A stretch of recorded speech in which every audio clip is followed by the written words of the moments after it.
You're watching Force 13's live streaming service.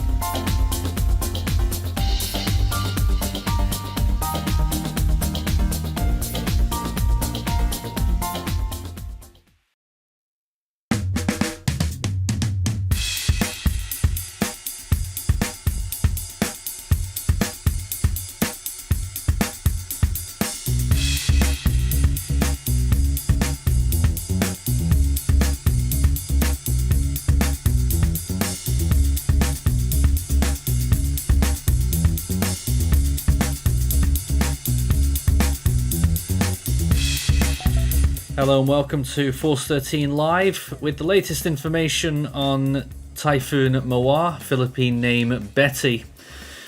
Quite close to the Philippine Islands with winds of 125 miles per hour and a pressure of 942 millibars. Still a powerful storm which continues to venture close for comfort. That's a still image of me there. Why is it not working? And is gradually moving towards the northwest now at this point, and will continue to recurve past the Philippines and towards Taiwan and the southern Ryukyu Islands of Japan. My name is Nathan Foy here in the studio, and with me is my team. We have quite a few people with us tonight here local time this morning over there in the Philippines.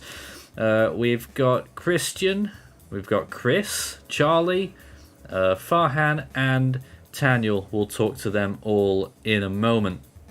Now, we're doing a Force 13 first today, and it's not gone without a hitch, but we've got... Basically, we're delving into doing some more simulcasting streams. So, at the minute we are trying to get onto YouTube, which is where we always do our streams, but we're also plugging into Twitter and Facebook tonight as well, because Philippines particularly very important to get onto those other social media platforms, and hopefully if things get ironed out in the future we'll be able to stream consecutively on multiple platforms at the same time, which I think would be fantastic for outreach and making sure that everyone gets to where they're going and what they need, because different people have different platform preferences, and so we want to be all over the place if we can, but there may be a few issues on one or two of the platforms, so I'll have to take a look at that. But in the meantime, let's take a look at what the storm is up to, because that's obviously the main reason that we're here, not to talk about technical schisms. And the main view right now, if this loads, if it doesn't straight away, it will in a moment. But the storm has been looking pretty decent on satellite imagery once again today, with that eye becoming more apparent once again. Quite clear eye, a much larger eye than what we were looking at in previous days. And the storm has obviously widened out.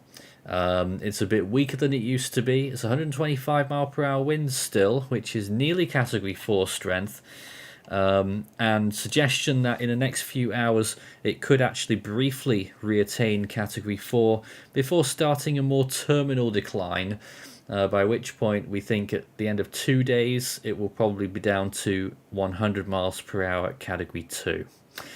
Let me try and get our team up on the screen here.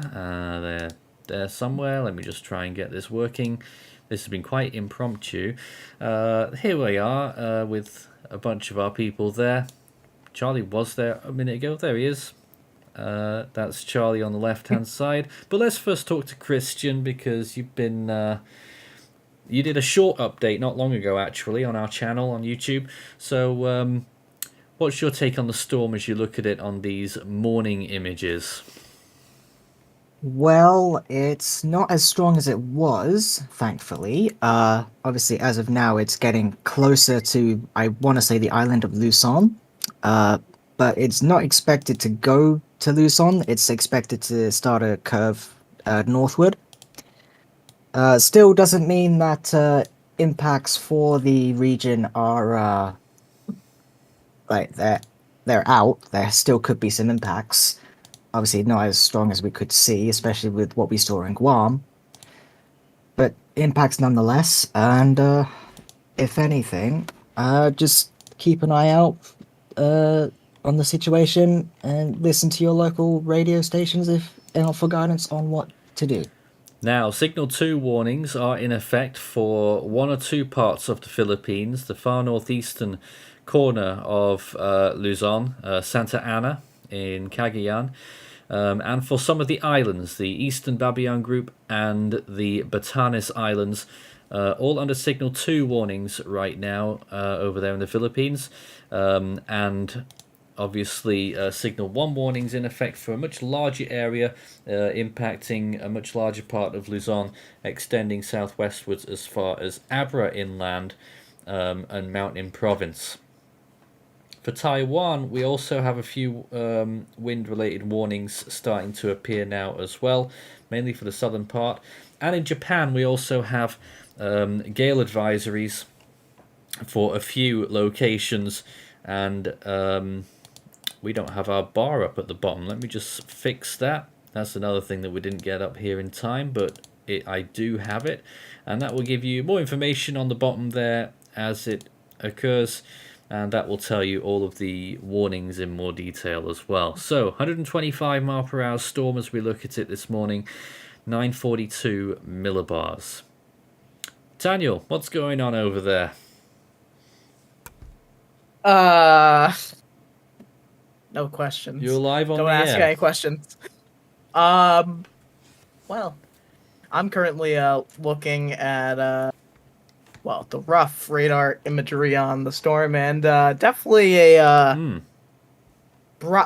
it's a mix of actual radar sites and satellite, but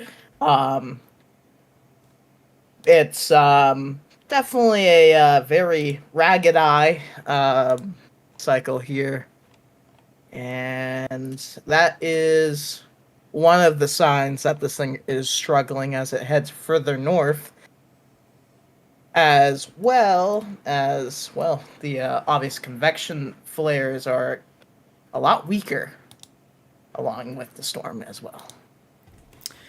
And Charlie, your thoughts on the storm as well?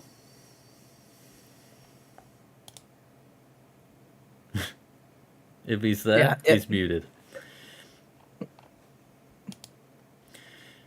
Now, whilst I'm setting up stuff here, something happened on. We're trying to get this thing set up on Facebook as well because that's quite important. For some reason, it's decided to schedule the event 8 hours later than I initially set it as. It seems to be going. Is it actually going? Yeah. All right. Well, looks like yeah. If you can see it, then welcome everyone on there as well. That's excellent. And of course, we'll be taking your comments and questions live on the air as well. You can send your message in. If you're on YouTube, start your message with Force 13 all in text and it will light up for us. And we'll be checking in on the other platforms too. We're also streaming on Twitter tonight as well. The International Cyclone Tracking says, and this came in before we started actually, what are our thoughts on that system off the eastern seaboard of the United States that nearly became a tropical cyclone? It had an impressive eye and everything, they said. Well, it wasn't an eye. It had a little eye feature, but it wasn't an actual tropical cyclone eye at all.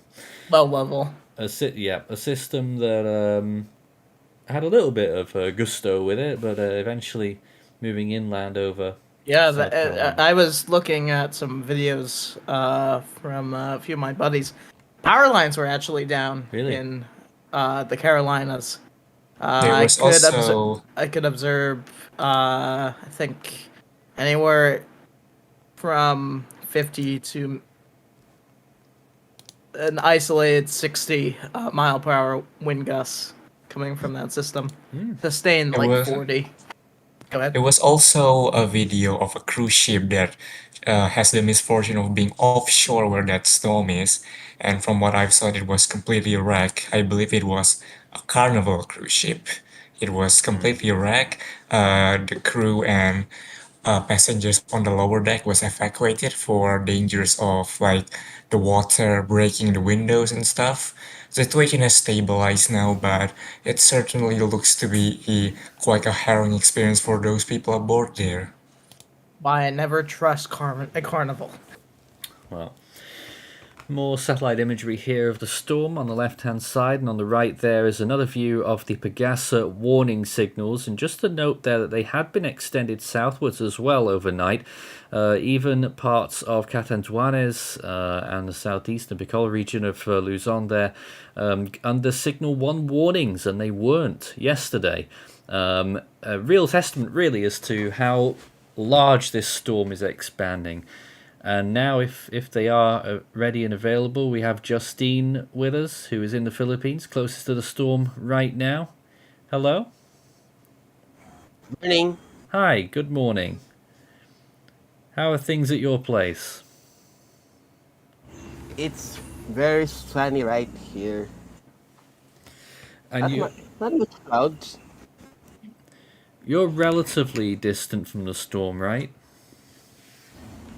Yes. No signal warning here. So, anything that you can provide us on the ground over there from the storm, which is getting fairly close, but at least it's not going to make a significant landfall or anything like that.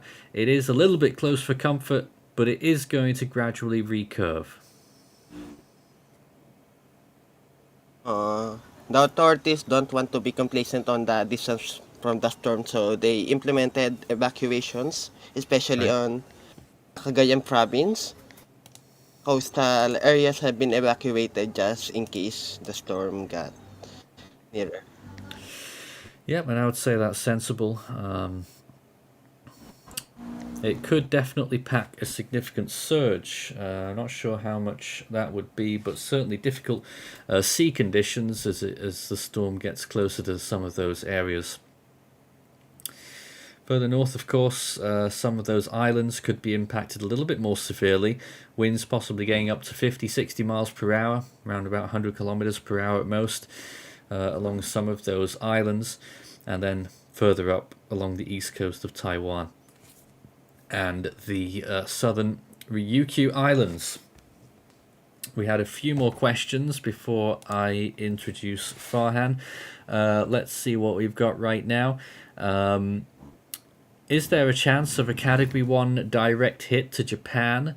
And was the GFS right about this storm forming and curving near the Philippines and towards the islands of Japan? GFS, to its credit, predicted this storm extremely well in advance.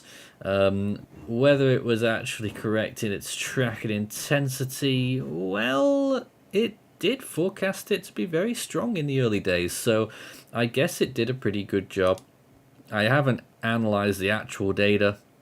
Of course, it won't be anywhere near perfect, but as of right now, impacts to Japan there. There could be a Category 1 landfall on some of those Ryukyu Islands, even as far north as Okinawa, but I would say that is quite unlikely, and it will probably deteriorate quicker than that. Hello to Devan there in the chat in New Zealand. Nice to have you on board. And any chance of formation in the Eastern Pacific? Question mark there. Now we are getting into the season in the Eastern Pacific, but no signs of anything on the way yet. So let's say hello to Farhan right now, and I imagine you've been tracking Typhoon Mawar quite closely. Like always with these systems in the Philippine region, it's got two names now. Betty, the local name in the Philippines, Mawar, the international name. What's your take on it?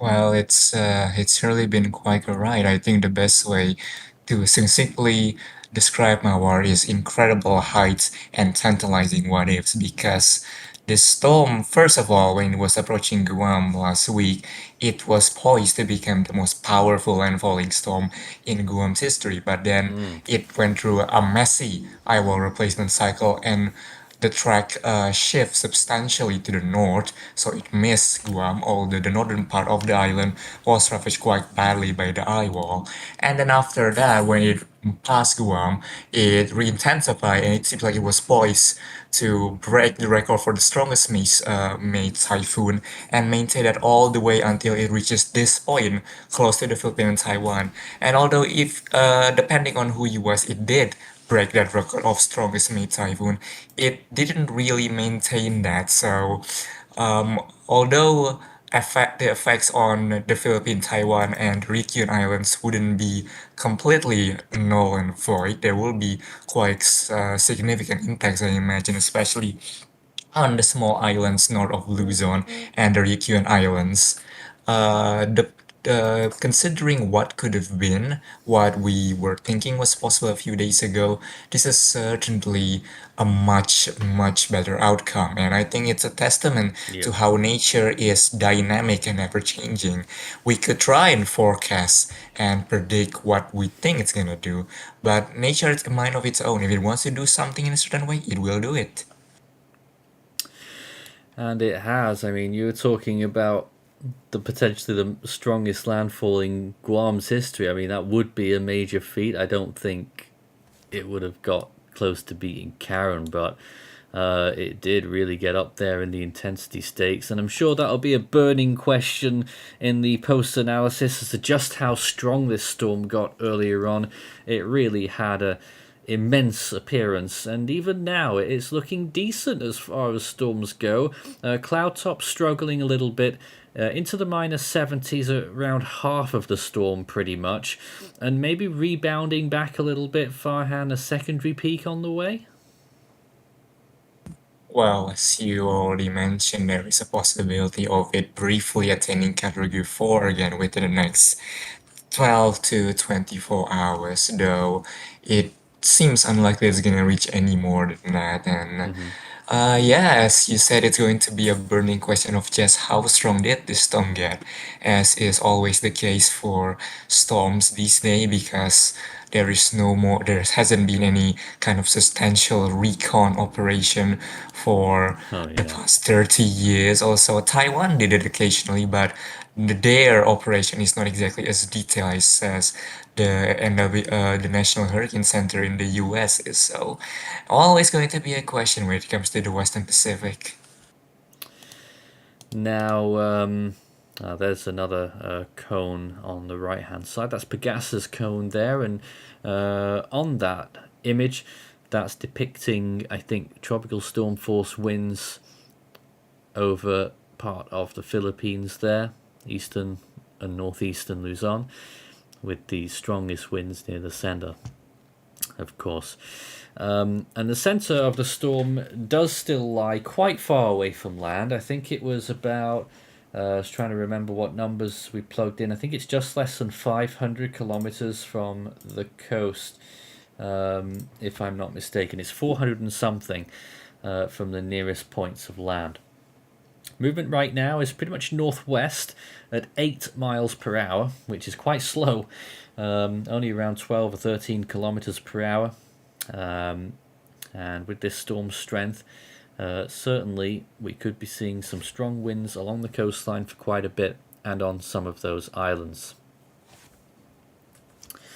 Interestingly, the Pegasus cone, and to be honest with you, most of the models have shifted a lot in the last few days. Have been getting a better handle on this and figuring out just exactly where the storm's going to go. Now, they were saying all kinds of things like stalling over the general vicinity to the southeast of Taiwan, and then making landfall on the island, moving westwards from there. But it looks like most scenarios have switched to a full recurve. Maybe not a full recurve in the truest sense. It could still affect, of course, and is likely to affect the Ryukyu Islands. It's certainly not a recurve as far as they're concerned. But certainly turning back towards the north and then northeastwards eventually. That's what appears to be on the forecast in that 5-day period. I think Pegasus is a little bit north of what the consensus might be. I think it probably will pass south of Okinawa, but some of those Japanese islands are in the crosshairs for very high rainfall amounts, possibly exceeding 300 millimeters Anyone got any thoughts on that? Well, it certainly wouldn't be anything they're not used to. If this was the Mawar that we saw a few days ago, it would be quite a huge shock for the people of those islands. But considering it's probably going to be, oh, I don't know, Category 2, Category 1 when it pass over there, maybe even less, I think it's nothing that they couldn't handle with. Although, of course, damage would still definitely be quite significant. Yep, a few more questions then. A question before. Well, actually, I just read out a message from Intan there from Malaysia. Hello, welcome. Betty is done with its eyewall replacement cycle, but its wind field is so huge. It is quite large. And there was a question from Hurricane Alton Hebron who says, what is the temperature of the eye of Typhoon Mawar right now? I did do a check on that earlier on. It's been quite consistent in the last few hours. It's around +1 degrees Celsius, which usually it probably correlates to a high in Category 3, Category 4, but eye temperature isn't usually a constant factor that can determine that kind of thing, but we see it quite commonly in this relative strength of the storm. Of course, earlier on, when it was peaking as a very strong Category 5, its eye temperature was into the low 20s. A warmer eye suggests on satellite imagery a stronger or more intense storm. But these are just inferences made from satellite. The actual temperature down there inside the eye will be warmer than what the satellite depicts. Another question there about Manila. Any possible effects of Mawar to Metro Manila this week? I would say it's probably given its closest pass to Manila already, so if you haven't witnessed much so far, then I don't think you will. There might still be some significant rain or thunderstorms that occur from its banding, and under some of those clouds there could be torrential rain that can cause flash flooding. So that's always going to be a concern all along the west coast of Luzon, which is actually likely to get the higher amount of rainfall even though it's further away from the storm, mainly because of the mountains and the higher elevations, leading to much more rainfall, possibly there around 200 to 300 millimeters as well. So those are probably the major impact threats there. Another comment, Abra is experiencing some clouds now, but it seems to be not too much. And how large in kilometers is this storm's wind field? That's a good question, and one that I will have to do a bit of looking up on, so I will let you know when I can. Anyone want to interject with anything right now? I want to add something. Yeah. The rainfall, especially on Manila. So, Pag-asa, the weather agency, said that despite the storm being far away from the Manila area, southwest monsoon being pulled by the storm will be one that will affect the eastern coast of the country. They are projecting as much as 4 or 6 inches of rain for the capital region the next 4 or 5 days. All right. And to answer that wind field question, diameter, we're talking in excess of 800 kilometers diameter for tropical storm force winds. And for typhoon force winds, we are looking at about 170 kilometers in diameter. So quite large, and not sure how exactly wide that eye is, but it's certainly a lot larger than it was a couple of days ago. It's still not enormous, but just give a little rough estimate, it's probably about 70 kilometers wide right now from northwest to southeast. So it's slightly elongated, but not very much. Slowly moving northwestwards. And as a matter of fact, let's get some extra imagery here.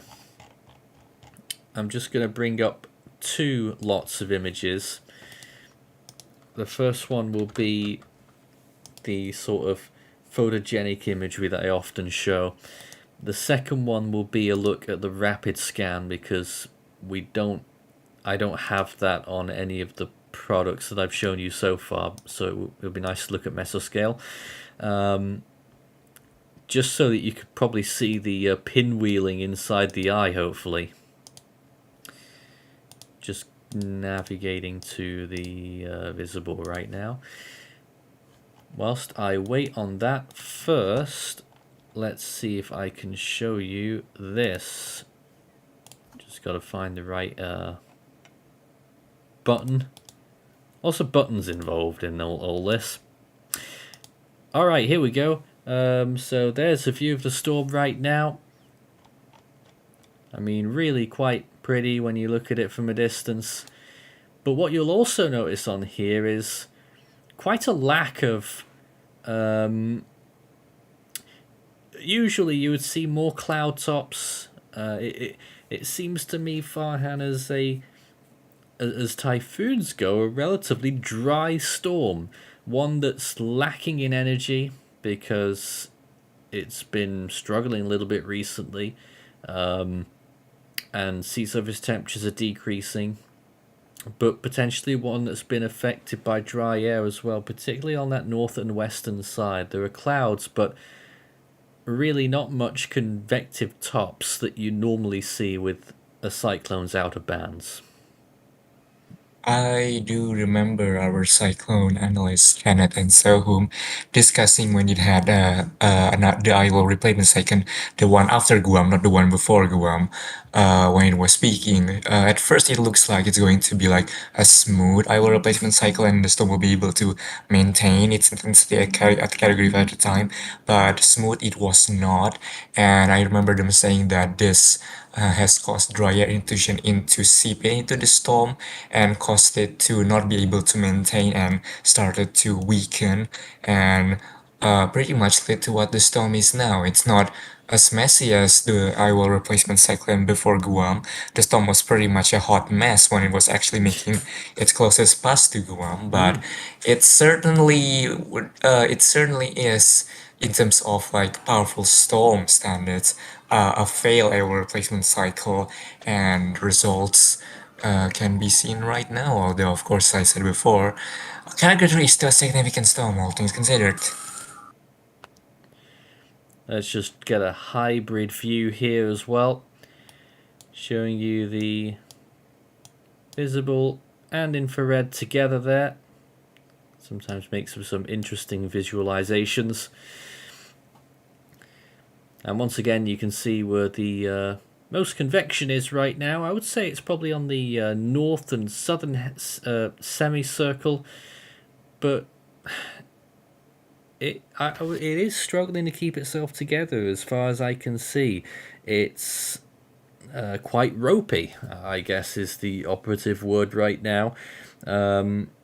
It's quite a thin eye wall. It feels quite frail, but a massive eye with a big pinwheel effect going on in there.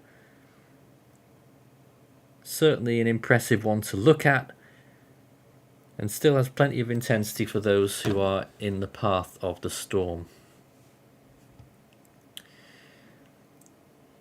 So let's go back to some of the other images here. And we're doing a Force 13 first tonight. We are live streaming on 3 platforms at the same time, which I think is a fantastic feat. And I hope that we get to do this more often, because I think it's going to be quite useful moving forward. Let's get some more comments. Were there any typhoons that went the same path as Mawar in history?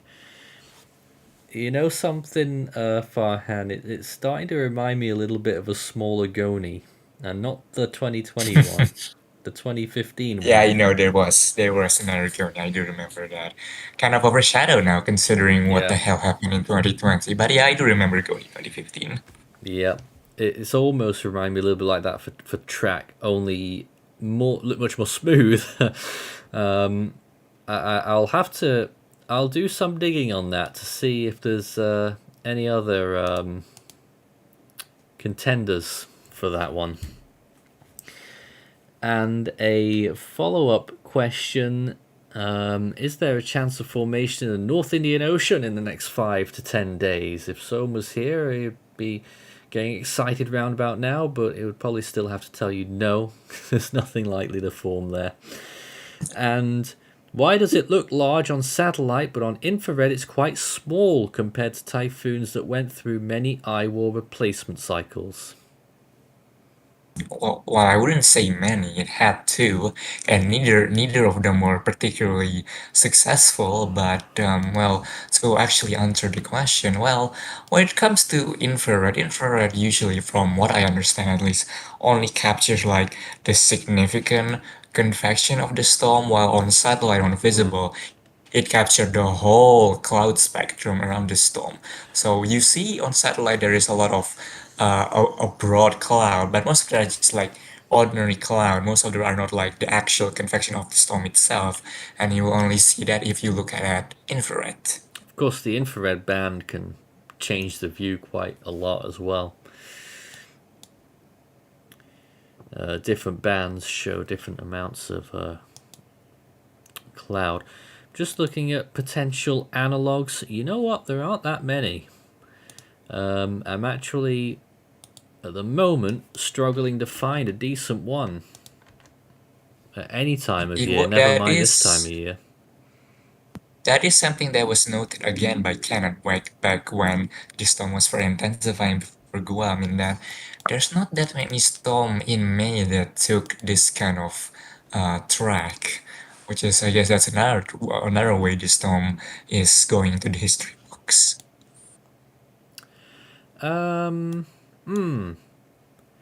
Yeah, I'm struggling to find any real track comparisons here, and certainly tracks at its current intensity as well. I suppose I think actually a decent analog, a little bit decent, not that great an analog, but probably the best we've got is Kujira in 2003, a Category 4 peak, maybe in a Category 5 actually, in 2003, passing this area as a Category 3 storm, radically weakened shortly after where this storm is passing. That one, of course, was in April, so conditions were a little less good further north. It almost made it to Kyushu as a tropical storm, just died out just before it managed it. But that's, I would say, in the circumstances, a fair analog. But apart from that, yeah, it's a struggle to find one.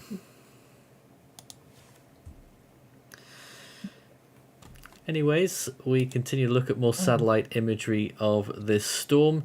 A reminder that we currently have Signal 2 warnings in effect from Typhoon Mawar.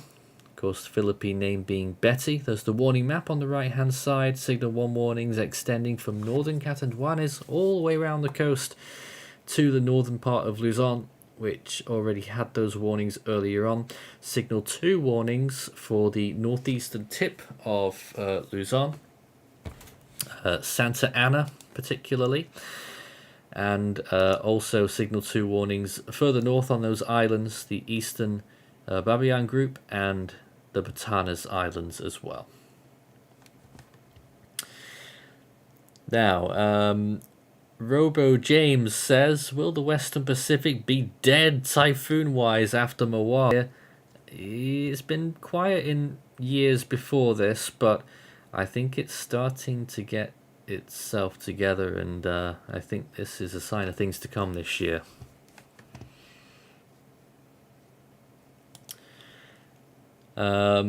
Just looking as well, on Facebook, someone messaging there saying that it's still good weather over there in Manila right now. And I can sort of imagine that when we look back at some of this imagery. Let's actually look at the... Well, actually, the mesoscale doesn't go that far out, unfortunately, but I guess you can see some of the Philippines on that imagery. Let's just get this back up here again. Where's my button gone? Here it is.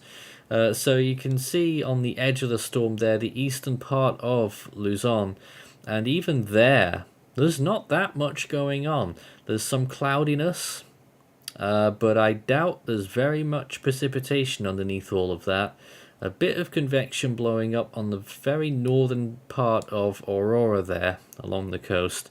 And I would imagine, and we'll go back to the full disk, I would imagine that over Manila things look fairly calm.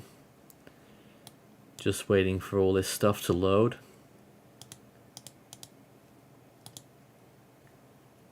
Well, that's taken longer than expected. Well, whilst we wait for that, let's see if anyone else would like to mention anything right now. Christian, anything you want to bring up regarding anything we've just spoken about? Not at the moment, I'm afraid. That's okay. Yeah. Daniel, what's going on? We'll talk after stream. Oh, really? All right. Oh, yeah. Yeah, these two miscreants are misbehaving. Really? We're having a bit of a wallpaper war. Interesting. Here we are, some imagery actually. So, yeah, the Manila area looking pretty okay. Go back to that there. Yeah, some clear skies. But you can see how close the storm is and the storm's eye. Fascinating, to be honest, to see that. Lots of clear skies despite the storm being so close to that area. Yeah. But it could be a different story for Taiwan and Japan. On the northwestern side, it is still quite clear in those areas as well, but cloud is on its way and the storm could drive itself a little bit closer. Big questions on just exactly where it's all going to go. And actually, I can take you through the models right now as well if everyone thinks I should do that right now or maybe in a few minutes. We'll do that in a few minutes. First, some more questions. Super Typhoon Tracker says, what is Mawar's ace as of now? I know that Soham's been counting. Farhan, have you? Last night it was at 45. I imagine it has increased since then, but I am not knowledgeable in how to count it. So, like you, I'm relying on Sohum speaking about it. And last night it was 45. 45. It's quite a lot. And ACE, of course, standing for Accumulated Cyclone Energy, a method of tallying up the storm's strength over time to produce a accumulated number, basically. And is there a chance of formation in the Western Pacific in the next 5 to 10 days? I wouldn't completely rule it out, but I doubt it. And do you think we could see 6 Category 5 super typhoons like we did in 2018? It's too early to say at the moment. I think it's going to be a no. I just think it's going to be a no. I don't know why. Are people trying to make me spit out my drink, or Well, in terms of super typhoon, I think it's every single year it's a bit of a hazy area about forecasting super typhoons. In terms of like just ordinary typhoon, it's probably going to be quite a bit more significant than the previous 2 years because it's an El Nino, but super typhoon it's always going to be a hazy period. There's going to be some more after Mawar, but in terms of how many, I don't think we can say for certain at the moment. All right. There was another question, I think. Well, we're just touching on the El Nino there, which we sort of almost addressed. Could another typhoon hit Guam this year? Hey, if you think that a typhoon will avoid one place because it's already been hit once, that doesn't always happen. No, No. We that's learned definitely that not the several case. times in the Atlantic. As a matter of fact, one place getting hit probably increases the chances that it gets hit again. The amount of times we've seen it. Yeah. I don't know. Well, I don't poor know actual Louisiana. numbers. Well, I don't know actual concrete numbers on that, but it sort of feels like they're even more at risk after being hit once. Yeah. So I don't I know. don't. Fuck I mean, I don't. Louisiana. I mean, if I have to bring up Eta and Iota, Well, I mean, that's Yeah, that is a Well, that is an extreme It is. case, but that is a it very is extreme it is an case. example of that. I will give you that. Hmm. and will it hit Okinawa? Unknown at this point, but I would expect significant rainfall and probably tropical storm force winds, although it's outside of the 3-day period, so it's going to be later in the week. And Ken wants to know, why do typhoons curve north as they approach the Asian coast? It's the Coriolis effect at work. Storms always want to try and spin poleward, but they're usually blocked in their progress by ridging in the subtropics usually. And eventually you get more of a weakness, especially in the continental masses. You see it off the US East Coast, and you see it here. A lot of them recurve, but quite a few of them don't. They get blocked and pushed back down. Some storms go right through the Philippines and straight to Vietnam and southern China, but quite a lot of them do recurve. And where is the MJO heading at? Does anyone know that? I've not been keeping tabs. Neither have I ever seen smoke, so no, I have no idea. We'll have to look into that at some point.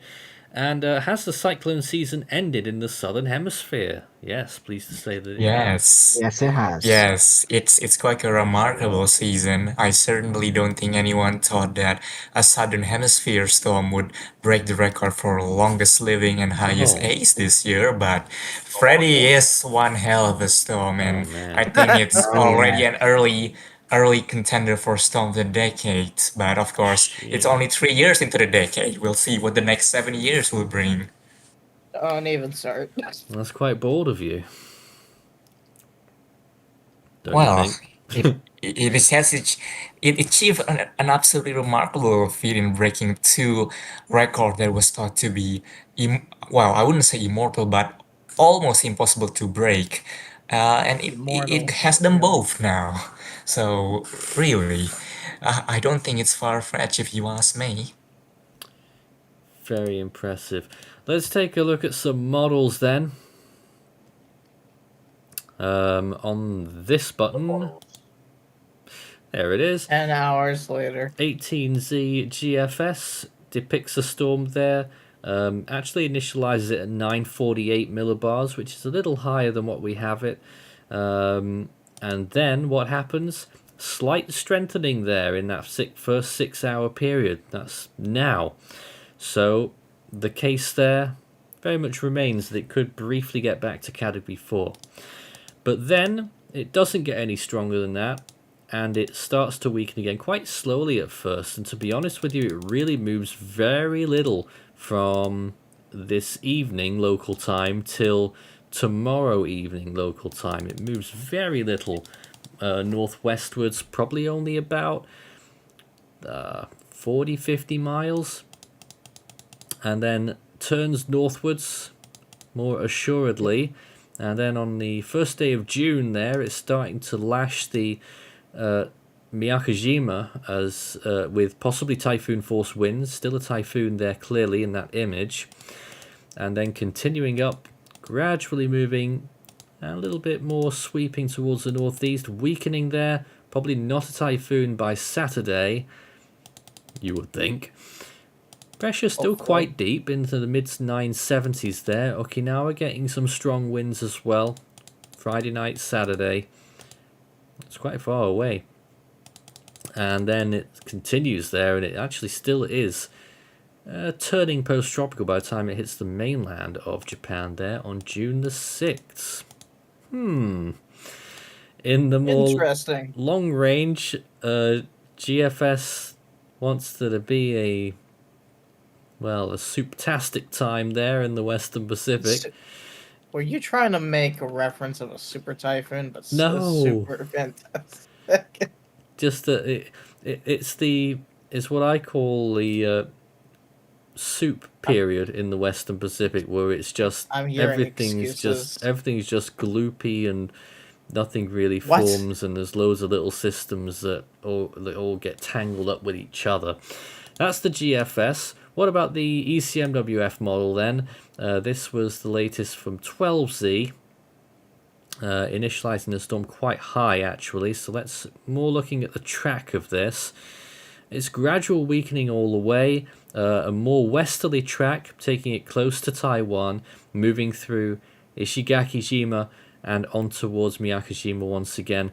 Much more slower movement, but eventually it does get going, and by the time we get to June 5th it's passing just south of Kyushu and then along the southern coastline of Honshu and Shikoku, and continuing northeastwards post-tropical along the way. So not that much different, but the main takeaway there, it's west of Okinawa rather than east.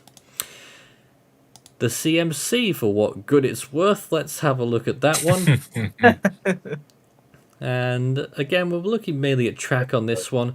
A much more tighter turn, actually, towards the east and then northeast. As a matter of fact, the mainland of Japan doesn't get visited at all by the storm on there. The Navgem is even less worth anything, but interestingly, slight strengthening at first and then weakening. Track-wise, Oh my goodness. What? Whoa. Whoa. Yeah, it's really not worth Whoa. considering the intensity there, but it's depicting. Wow. Well, it does that anyway. But That's that's 850 millibar height though. And the icon model then, here it is, and it also calls for slight strengthening and actually a little bit more prolonged as well for the next 48 hours. The pressure, nope, even longer than that, for the pressure to be lower than what it currently is, even though it initializes a bit too high. Track-wise, that is right in the middle of the GFS and ECMWF, a perfect landfall there on Okinawa, possibly as probably a category 1 there with a very low pressure, and continues northeastwards, probably doesn't affect the mainland of Japan. So to be honest there, we've got pretty good agreement on what the models are saying. Just a quick look at GEFS ensembles. Let's go to the ensemble members. I expect we'll have a decent agreement now. Yeah, look at that. None of the ensembles anymore want the storm to move south of Taiwan into the South China Sea. Only around 3 of them there take it to Taiwan, and the rest of them are all for a recurve. Actually, 1 or 2 still have it stalling, but general consensus there is for a full recurve, and mostly south of Japan. Interesting. And that's the models. There's nothing else to look at in that regard around the world. So that was an interesting moment. Let's get some more comments right now. Can we add new storms from the past few years to the 60-second countdown? We're talking about that. For you. We were talking about doing something like that. We were talking about that prior to the stream. And it Nathan, is overdue an update. Well, So, yeah? Nathan, I already have it made. I just need the original audio of the count. Oh. Interesting. Okay. I just need the audio that we use. Jackson says, what was Mawar's maximum wind speeds? And I guess we'll go around the room here because everyone's probably got a different opinion. What do we think? How strong do you think the storm was at its peak, guys? At its 180. most powerful peak, probably 185. Oh, I'm thinking 180. I'm Well, going with 180. yeah, Well, I'm going with 180. that's probably the correct one. I don't think you could really push it past 190. That's if you're really Yeah. pushing it, that is. But Right, yeah. 180, 185 is probably the correct answer. But again, as I Yeah, I said mean, earlier, we are only relying on satellites here, and yeah, it's I a mean, bit iffy sometimes. what was the Yeah. what was the second analyst team's peak? I don't know. I think it was 185. Let me take a look. See if I got it right. Oh no, I think I've gone past it. Yeah, I think their peak was 160 knots, 897. I'm not sure if I that's think that's what the not, JTWC went with. what 897 really? Huh? Yeah, Okay. they definitely pressure wise, not sure about wind. Goober Yeah, says, what's the official peak of Betty? So I think JWC did that. Japan, I don't know. Well, although I don't know what it actual GMAJs say about the peak, I do know that at one point they did forecast 155 knot 10 minutes sustain. That would be terrifying, Whoa. but thankfully that didn't happen. How strong is that? That's over 200 miles per hour, isn't it? that's a Should bit. be, yes. That's Yikes. a bit too strong. And I believe that forecast was made before Guam, so if you imagine that scenario for what might have been. Oh, don't. No. Don't do it. Another comment on Facebook. Still sunny here in Manila today. How can that happen?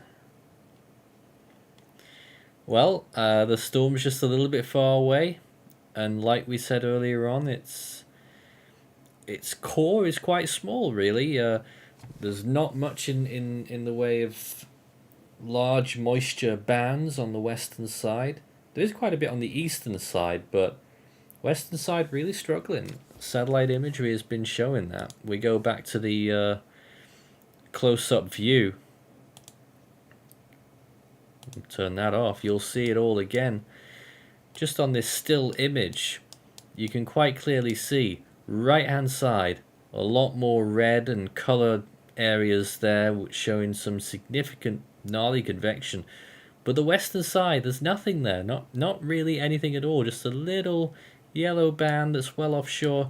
And then you look to the south of it all, and you can see that most of southwestern Luzon, including Manila and the capital region, you can see there's not very much cloud. We've got some cirrus, maybe some small low-level cloud, but really very little going on there.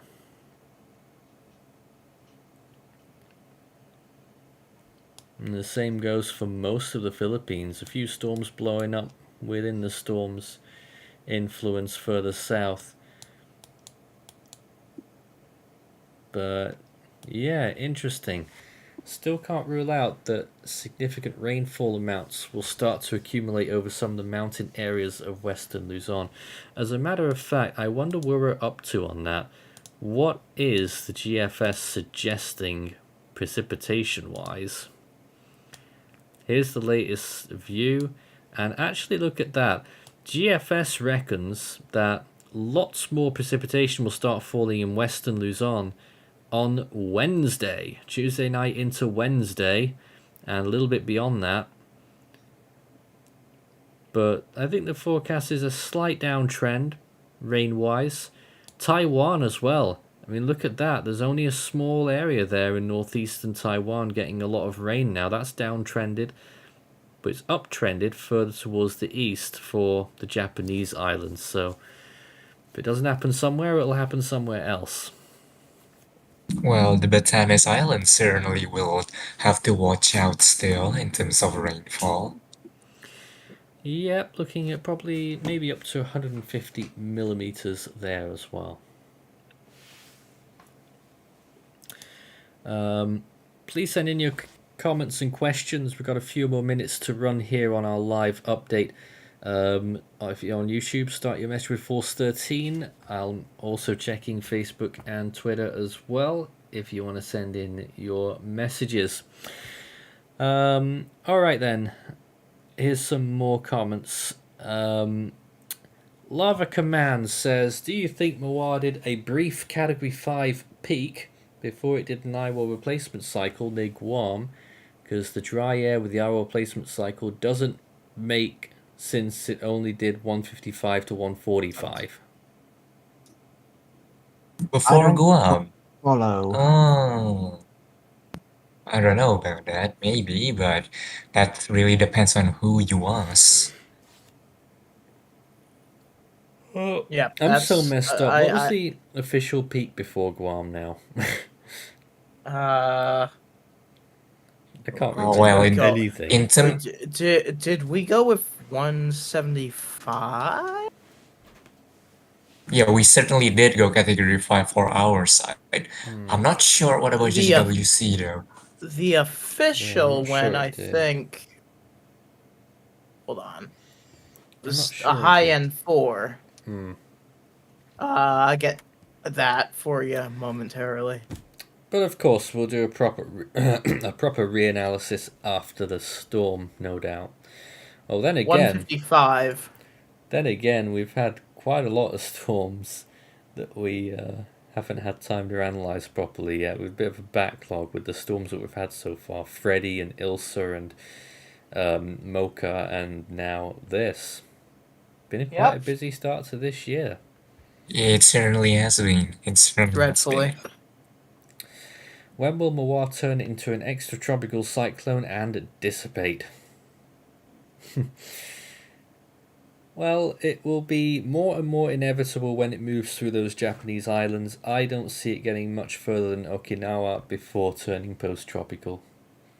Sea surface temperatures, I think, are down quite low over there.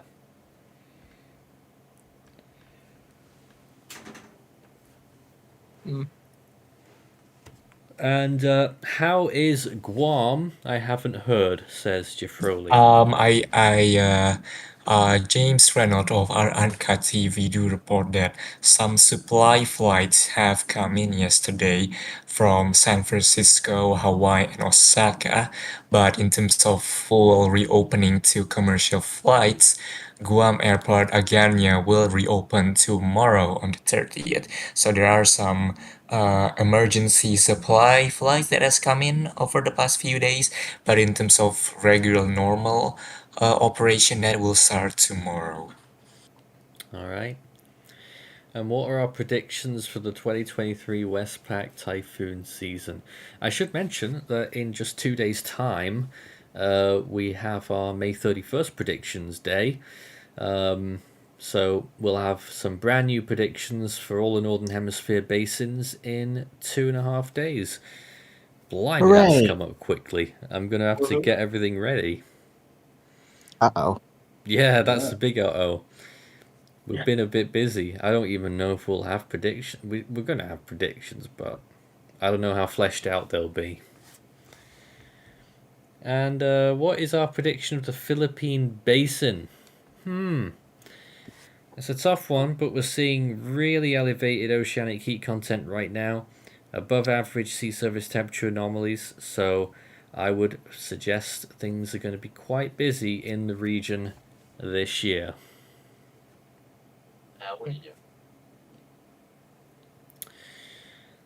But we are going to be finishing up here for now. We still have our automated stream running, would you believe, on Typhoon. For some reason. No, for every reason on Typhoon Mawar. So we'll be, for those on YouTube, we'll be redirecting you there in a moment with the very latest on that. And that updates quite regularly with lots of imagery and position updates and the like. Another question there, any lightning? I've no idea, and I don't think the satellites get proper lightning info. Well, during its peak, there certainly was, but right now, I don't think I've seen any. All right, fair enough. Any final thoughts from our team members? I want to sleep. Well, in terms for me, I think there will be quite a lot of people who when this all is said and done, point and laugh at how inaccurate and widely inconsistent the forecasting is for this storm. But I think instead of doing that, we should instead see it as a showcase how unpredictable nature is. We have understand a lot, but there's a lot that we don't understand, and I think Mawar has showcased that in the way that it has been bouncing up and down in terms of intensity and track over the past week. Well, how this storm was forecasted, I think, is a full topic to discuss another day for sure. 413 podcast coming soon. You reckon? Just a question there as well. Next stream, I don't know. We might be back in the evening Philippine time. We might be doing 2 streams a day now. I'm not sure just yet. But of course, we'll keep you in the loop. We also were trialing out some our multi-stream feature here. Streamed to 3 places tonight. So we'd like to thank everyone for watching us on YouTube, Facebook, and Twitter. And hopefully we can polish that up a little bit more next time and get that more up and running. But thanks for watching. We'll have more updates on this storm in the meantime. It is still a Category 3, a strong one, with 125 mph winds, and is making an uncomfortable approach to the Philippine Islands and onto Taiwan and Japan. But until next time, it's good night from us.